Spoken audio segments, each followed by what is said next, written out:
All of the information I have used for this video will be from the International Movie and Firearms Database, which you can find at imfdb.org, where they have an entire page dedicated to Battlefield and the recurring updates within Battlefield to continue to provide the information for each of the firearms within the game. Let's begin.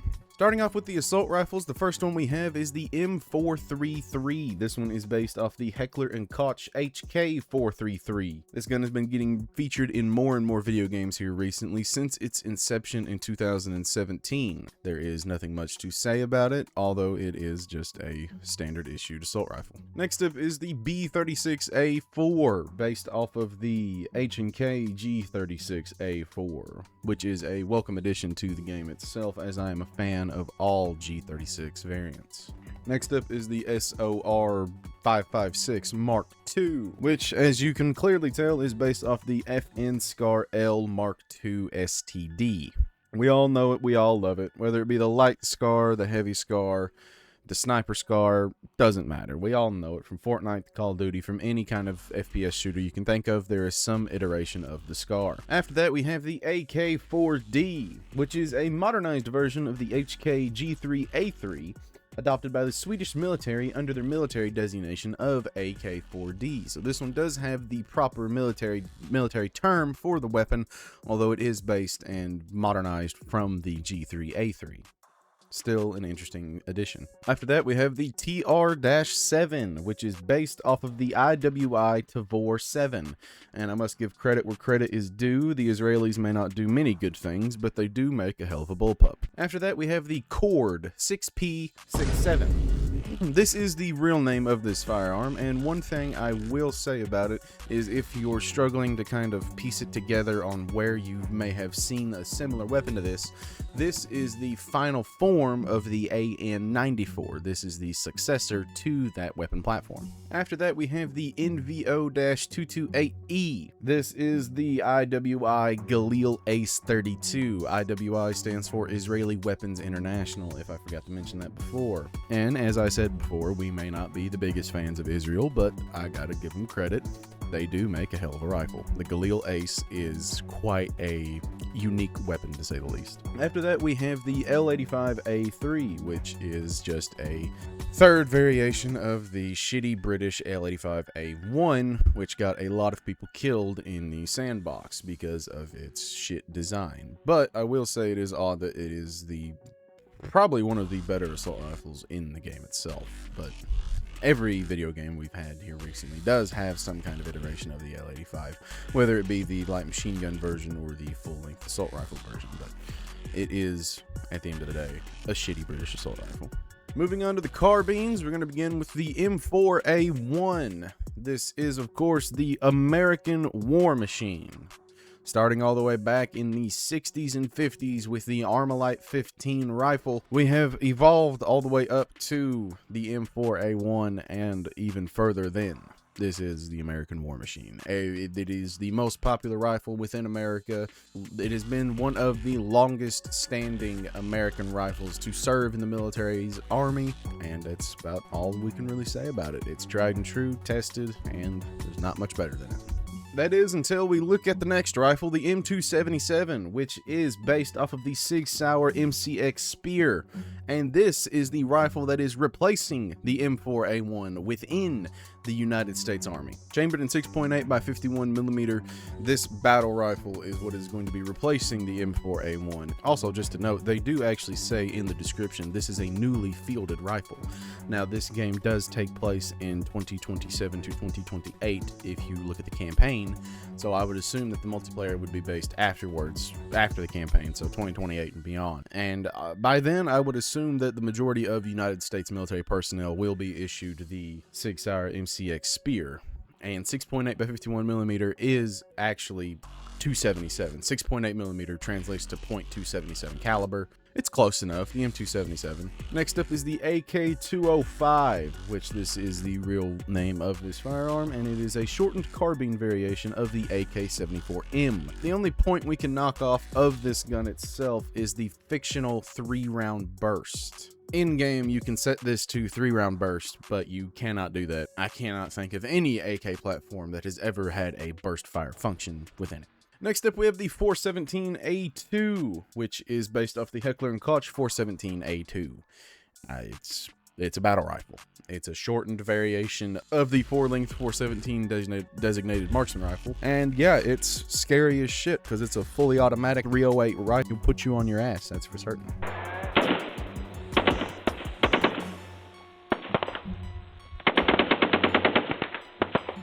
Next up is the GRT-BC.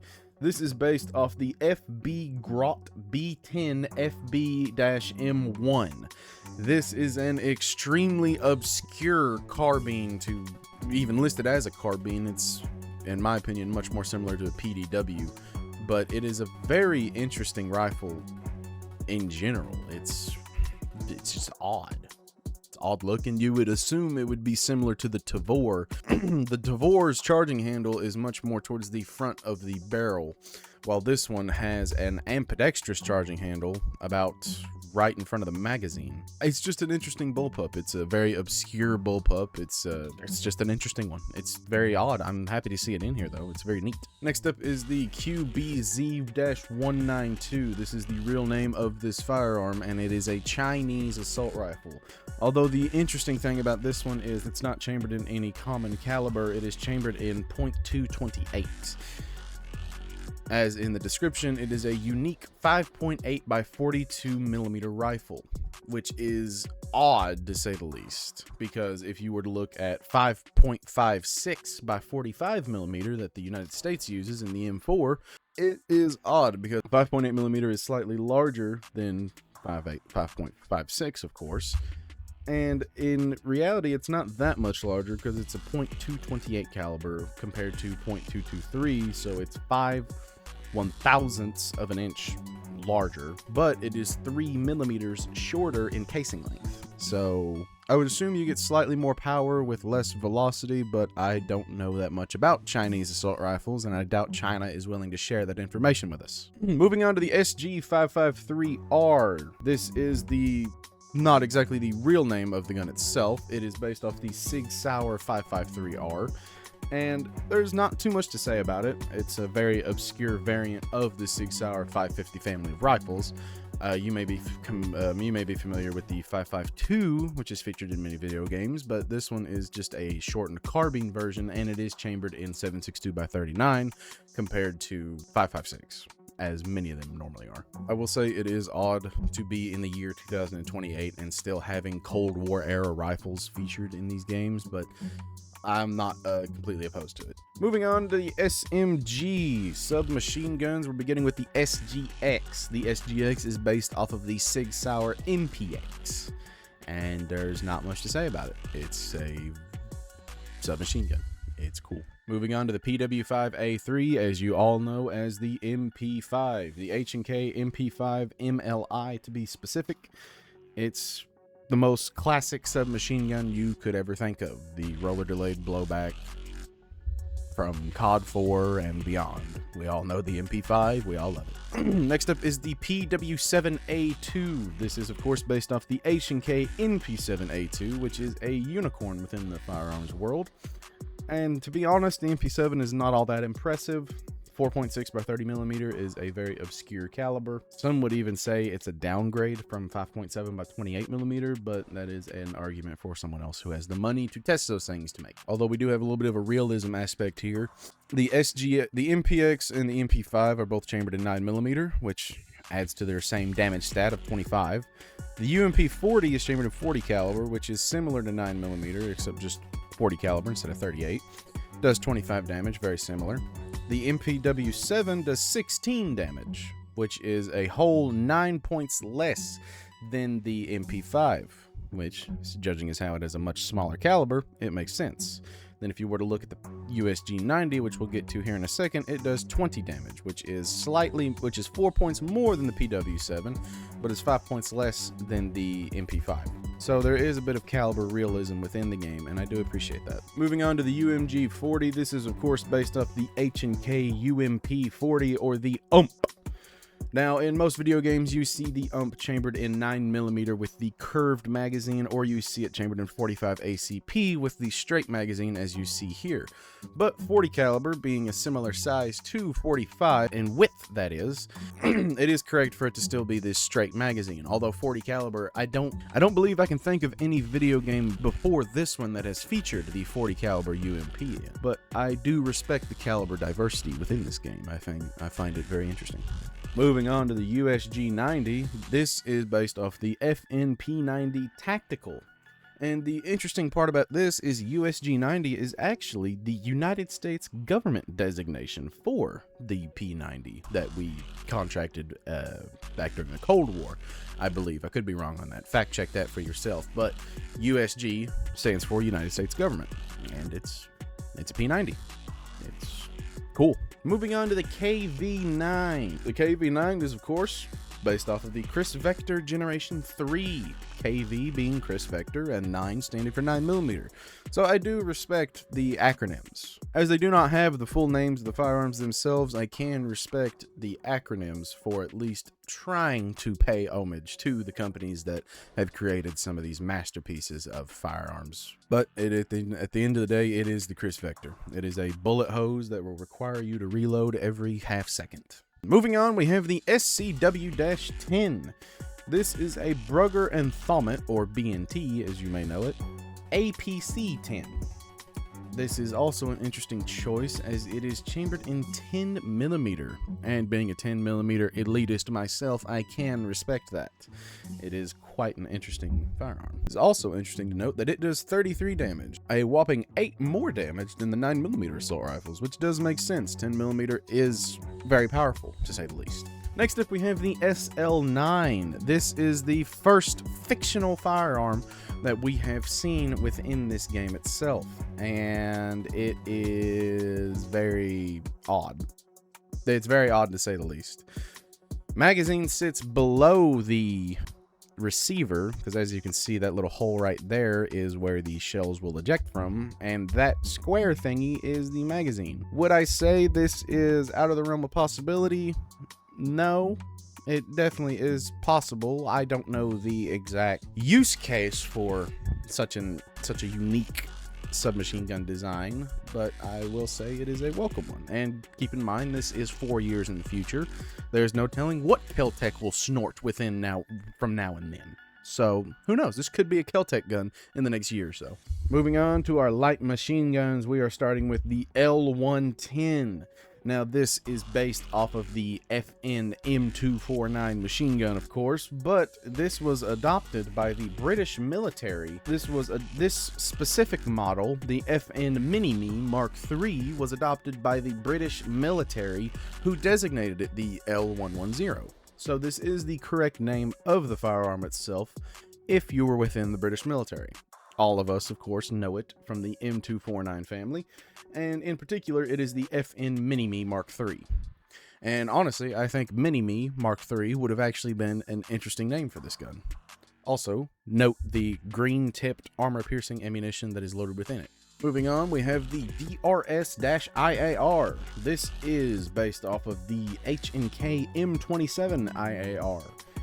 And if you look very closely, you can even see the M27 markings right on the receiver, directly above the magazine. And if you really want to think about it, this is the light machine gun version of the H&K 416 rifle. After that, we have the M/60. Now, this is an interesting one. As we all know, this is based off the M60E6 machine gun, or the Pig, as they known it in Vietnam. And the slash in the M/60 is actually a reference to the Danish adoption of this machine gun, so that is an interesting callback. Next up, we have the RPK-M. This is actually the RPK-S, which is not a huge deviation from the name itself, but it doesn't have much worth noting. It's a LMG-ified AK-47. It's got a extremely long barrel. It's very heavy. It's got a large magazine. It's an AK that fires many more bullets. Next up, we have the M123K. This is based off of the H&K MG4 KA3, which is an interesting choice to add to this game, as I believe it was in Battlefield 4, if I remember that correctly. And it's a light machine gun. There's not much to say about it. It's very neat. Next up, we have the M250, which is based off of the Sig Sauer's newest LMG for the military, the Sig Sauer LMG 6.8, but with the military designation of the XM250. So all Battlefield did was take the X off of the name, but it is the XM250 according to the US Army. This and the 277 carbine we mentioned earlier fire the exact same 6.8 by 51mm cartridge, or 277 Fury, and are both built for the military squad automatic weapons program. And if you'll even look at the description, it even notes to that this is the companion to the M277 with the similarly ranged overmatch effectiveness, combining suppressing fire with lethal range capabilities, and that is exactly what the military wanted. So that's always neat. And if you'll note, both the M277 and the M250 come with the exact same scope and suppressor, as it is issued to the US military, with the exact same Desert Tan camo. Or Coyote Tan camo, whichever one it is. I'm not a camo guy. Next up, we have the KTS 100 Mark 8. This is based off the Amaya Express STK Ultimax 100 Mark 8. Also an extremely obscure light machine gun, but it is a welcome one. I used this in the beta quite a bit, and I thoroughly enjoyed it. I have yet to unlock it in the main game, but we are getting there. So that's cool. Next up, we have the M240L. This is the real name of this machine gun, for it is the M240 light machine gun, the short-barreled, unmounted variation of the M240 Bravo, as we have seen in countless videos from Iraq. It's cool. I don't know how I feel about it starting off without the box magazine, as I can't think of any light machine guns that really start without a box mag, except for maybe the M60, but I think it would have been cooler to have the loose belt as a attachment later on to lower your weight instead of it starting like that, but that's just me. Moving on to the designated marksman rifles, we're starting off with the M39 EMR, which is of course based off the Springfield M1A with a Sage EBR chassis. Now, we have seen a couple of these used within the sandbox as well, so it does make sense for it to be featured within this game, and there's not too much to say about it. It's the final evolution of the M14. Except it's not select fire, because select fire on one of these things is uncontrollable, to say the least. And here we have the only other fictional gun within the game itself. This is the LMR-27, but I will give it credit where credit is due. I think if you gave an autistic man a 3D printer and enough caffeine and nicotine, that he could probably create this gun in about 36 hours, give or take. It's a bullpup designated marksman rifle. It's not the first time we've seen one of those, so that's not a breakthrough in design. I haven't really inspected it this much. I've not inspected it close at all. I haven't got to use it too much in multiplayer just yet. The fire selector is directly above the trigger, and then directly above the fire selector is the charging handle. That's interesting. It has two little buttons directly in front of the trigger. I don't know exactly what those are for. It appears to have QD sling mounts. I think that's what those are. It has an interesting magazine catch in the back, somewhat odd looking. Of course, has the number 10 on the magazine for 10 rounds, which is, I'm pretty sure this is 5.56, isn't it? It says with an intermediate chambering, this cutting edge precision rifle allows for rapid fire follow-up shots at the cost of relatively low damage. It does 27 damage, which is comparable to 5.56 on the rifles. It does 2 more damage than those, but there's not a whole lot to say about it. It is fictional. Nobody has made one similar to this. Many bullpup designated marksman rifles do exist. None of them that look exactly like this one, but I wouldn't call it out of the realm of possibility, so I'll allow it. Next up, we have the SVK 8.6. This is probably the coolest gun I've ever been introduced to from a video game itself. In case you were wondering, if you were to Google 8.6 by 70mm, what you would be met with is 338 Lapua Magnum, which is insane. I have never in my life heard of or seen anyone with a 338 Lapua Magnum designated marksman rifle, a semi-automatic at that. This is a massive caliber built for extremely long-range shooting to deliver most powerful lobotomy at 1,000 yards that you could ever think of. And it is awesome. It is so cool. A lot of people hate on this gun. I don't think it's that bad. I used it.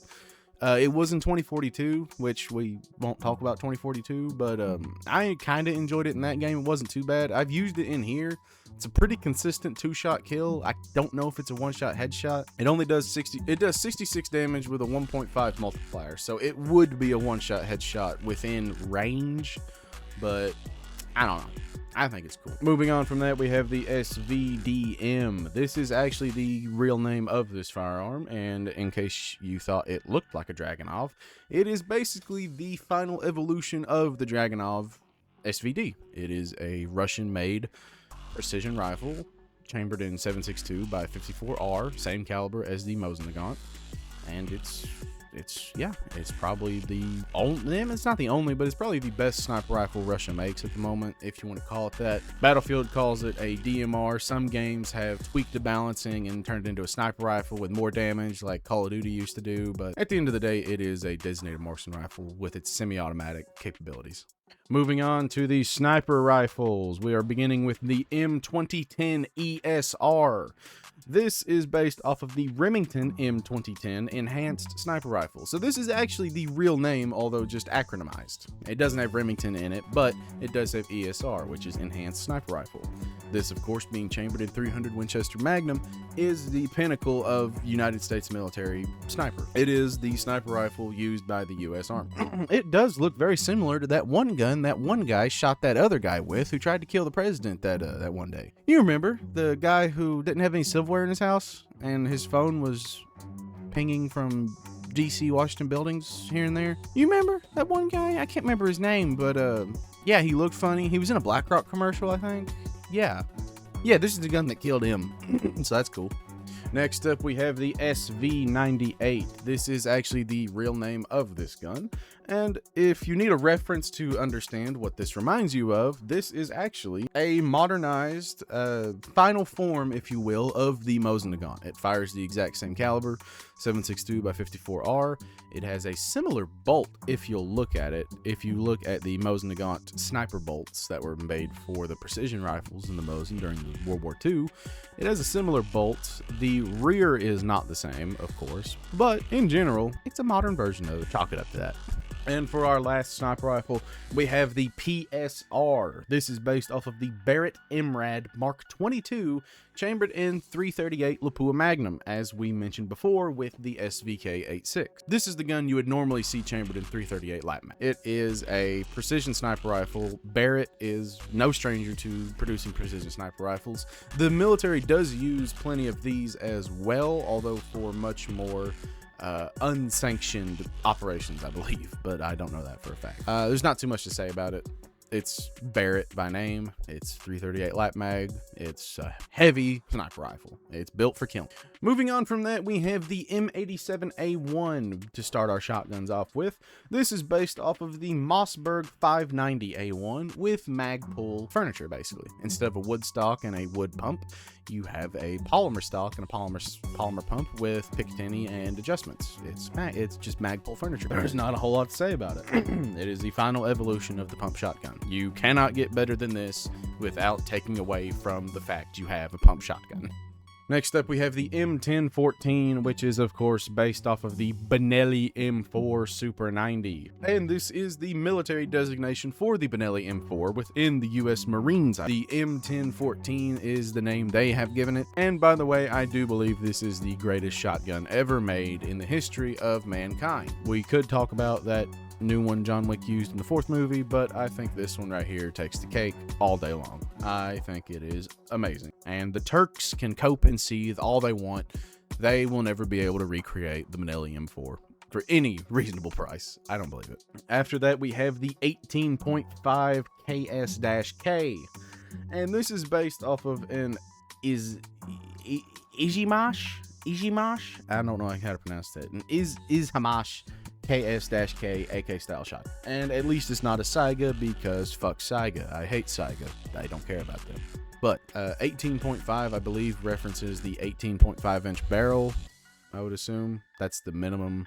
18-inch is the minimum legal length in the states to have a shotgun barrel. 18.5. I mean, that's all I can really think of. Something interesting to note is the M87A1 fires 3-inch Magnum shells, dealing 134 damage. It also says the M1014 fires 3-inch shells, but it does 115, which, I mean, whatever, I guess. And then the 18.5 only deals 80 damage, but it says it fires 2 3/4-inch shells. So there's a little bit more caliber realism for you in the shotgun world. That's cool. We're now going to be talking about the pistols. We have the P18, which is based off of the Sig Sauer P320. The P18 is not actually the real name of it. The military designates it as M18, I believe. I do have beef with this gun because I have been using it quite a bit on the assault class, and it has yet to go off in my holster and shoot me in my femoral artery. So Battlefield, you know, you need to fix your realism a little bit, and we need to implement that as soon as possible, because I believe that is game breaking. I think that is a game breaking thing to ignore. Okay, my P320 needs to go off in my holster at least once during the time I play this game. Okay, moving on from that, we have the ES 5.7, which is of course based off of the FN57 Mark III MRD, and this is a rich man's handgun. Rich men carry 5.7s because they do come from the factory with a buff against poor people. And here we have the M45A1, and this is more specifically the Colt M45A1 Close Quarters Battle Pistol, or CQBP. Me personally, I still would rather have seen a 2011 added to a video game. I have yet to see a 2011 in a game yet. Let me know if you know of one that has it. But I just want a 1911 that can fire more than 7 rounds at a time. Please. That's all I want. I want the 2011, dude. Give it to me. And now we have the M44. This is based off of the Taurus Raging Hunter, chambered in 44 Magnum. And it is Dirty Harry's wet dream. It is a 44 Magnum revolver. There is not much to say about it. It is ported and compensated as the Raging Hunter is. The stipple grip, there's not much to say. It's a 44 Magnum revolver. Well, guys, that about does it. I don't have too much else to say. We will be getting a few extra guns before the month is out. I believe at the end of this month we'll be receiving the season 1 update, which will come with a couple of actually very interesting firearms. The Q Minifix will be coming in as a sniper rifle, which is extremely interesting. I think that is super cool. 8.6 black. I hope it's chambered in 8.6 blackout, because that will make this gun so much fun to use. I don't remember if Battlefield 1 or Battlefield 5 had the Dural rifle, which was the suppressed 45 ACP gun, but that will be super interesting to use because the 8.6 is basically like that, but 10 times more powerful than it. That'll be really fun to use. I think they're going to be adding a 357 revolver as well, and a Glock 22, which will be really cool. They're going to be adding the DBS. I did see that, the double-barrel shotgun. That'll be really fun. There's also going to be the 300 Blackout Scar, which, you know, I would have liked to have seen the battle rifle Scar come in. The Scar 17, seeing as how they just announced that they're discontinuing them. But that'll be really cool. The 300 Blackout Scar. I think it's going to be a carbine, so it won't be an assault rifle like the full-size one is. That'll be fun. I can't remember what the other gun is. They're going to be adding battle pickups, which will be really cool. But yeah, I think Battlefield 6 is here to stay, and I don't see this train stopping anytime soon. So I will catch you guys in the next one. If you like this video, if you like Battlefield 6 content, please leave a like, subscribe, do all the stuff. I hope to maybe get back into YouTube. So yeah, like the video, like, subscribe to the channel, subscribe, turn on notifications, ring the bell.